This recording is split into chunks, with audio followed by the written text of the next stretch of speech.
There are many things that you can experience very rarely in your life, like water at 2 a.m. I cannot lie, that stuff is just low-key fire. Easy dub against some of the most popular energy drinks, like Coke at one place and 2 a.m. water at another. 2 a.m. water is easily taking the dub, bro. And not just against Coke, but against all drinks. It's a 20v1 potato. But enough. The thing I really want to talk about today that you can experience for a short period of your life is the magic of childhood cartoons. Now you see, unfortunately, when you grow up, you just cannot enjoy cartoons like you would as a little potato chip. It's not possible. But I'm also glad that we cannot experience that magic again, because not being able to experience it like that is what makes it really special. It's a bittersweet fact. Not bad, but not good. Yeah. I remember when I was a small dude, for a brief period of my life, every Saturday and Sunday I would go to my grandfather's house because they had a TV and I would watch at exactly 4 or 5 p.m. just 2 episodes of Ben 10, the original series. You guys don't know, I was a huge Ben 10 fan and still am, but not as crazy as I was back then. And I would get to watch Ben 10 Omniverse on random days when our family would visit my grandparents. But Ben 10 Omniverse was from Monday to Friday and Ben 10 original series was just on Saturday and Sunday. And I was desperate, bro. I was sick of not being able to watch it, so I made a proper routine for myself on Sundays and Saturdays. I would go to my grandparents' house 10 or 20 minutes before the episode started airing. Father would drop me off there. After very productively watching the episodes, I would watch some more TV and then eat whatever my grandparents prepared for me. And then I would watch more TV, then eat some more and watch more TV till 9 or 10 p.m. And then my father would come and pick me up. And then I would repeat this on the next weekdays. And it was worth it, honestly. Another cartoon that had us brown kids in a chokehold. Well, it's not a cartoon, it's an anime.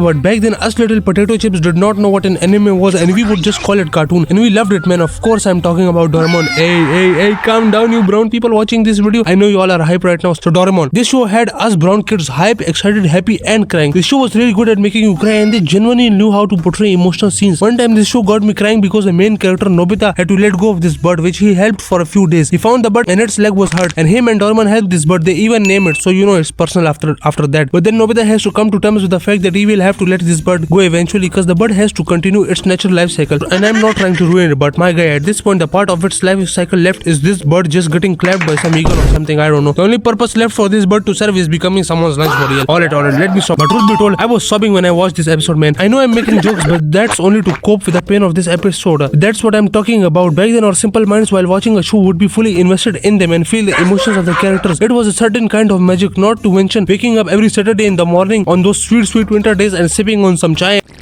and watching Doraemon movies. But I cannot talk about the magic of cartoons without talking about some goats, Tom and Jerry.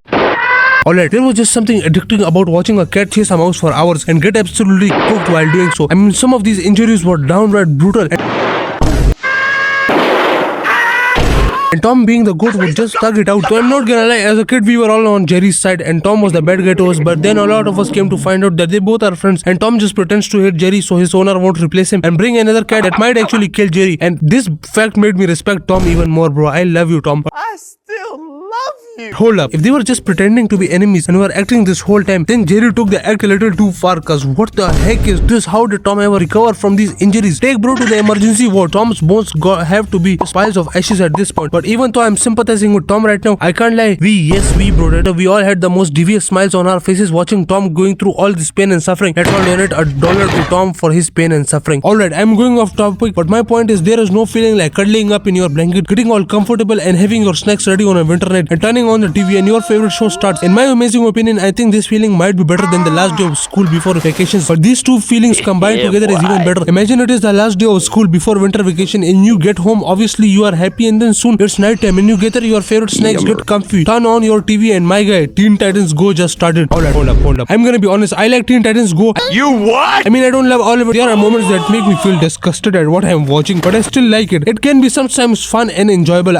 I know it's really hated for its art style, but I like it. The art style is not that awful if you do not compare it to the original series. So the thing that turns me off from this show is the weird and disgusting realistic things sometimes shown in this show. If you don't get your squiggly diggly. Lastly, I think if I did not talk about this show, it would be wrong. The video won't be complete. Avatar: The Last Airbender, man, this show was fire. I had not experienced anything like this show before. The story was exciting and interesting from the start, and the characters were likable. But because of the amazing character development in this show, the characters go from being likable to fan favorite. Personally, my favorite character from Avatar avatar is Zuko. Nobody was moving like him. Zuko is badass, and going from being the enemy of Aang and the gang to becoming a member of the gang, it was badass. Like, I don't know how that can even be Zuko badass, here. but it was badass because of Zuko. Going from this ball of anger to being this awkward yet peaceful person was a great character arc and genuinely interesting to watch. That's what I'm talking about, Shadow! And then finding out more about Zuko, his backstory, it made him an even better character. This whole time Zuko was never a villain but just broken. I can't, now I'm crying. But speaking of crying, the character that really made me cry from this show, I think you guys already know who he is. Yes, I am talking about the goat Uncle Iroh. If it was not for Iroh, Zuko would be lost. He would have never found his way. And I know you all remember that episode, Tales from Ba Sing Se. It's an episode with small compilations of the characters doing their own small adventures in the city of Ba Sing Se. It is a filler episode, but as I saw on YouTube, some guy said it is the greatest filler episode ever. And honestly, that cannot be more true. And the best story is the Uncle Iroh story. It's just a 4-minute story, and we see Uncle Iroh shopping in the market, preparing things for a special occasion, and just being kind to people and buying stuff. And while doing so, he sees a kid crying in the market, and he sings a song for him about a young soldier that cheers up the kid. And then on his way in the street, a guy tries to mug him, but he looks at the mugger and tells him,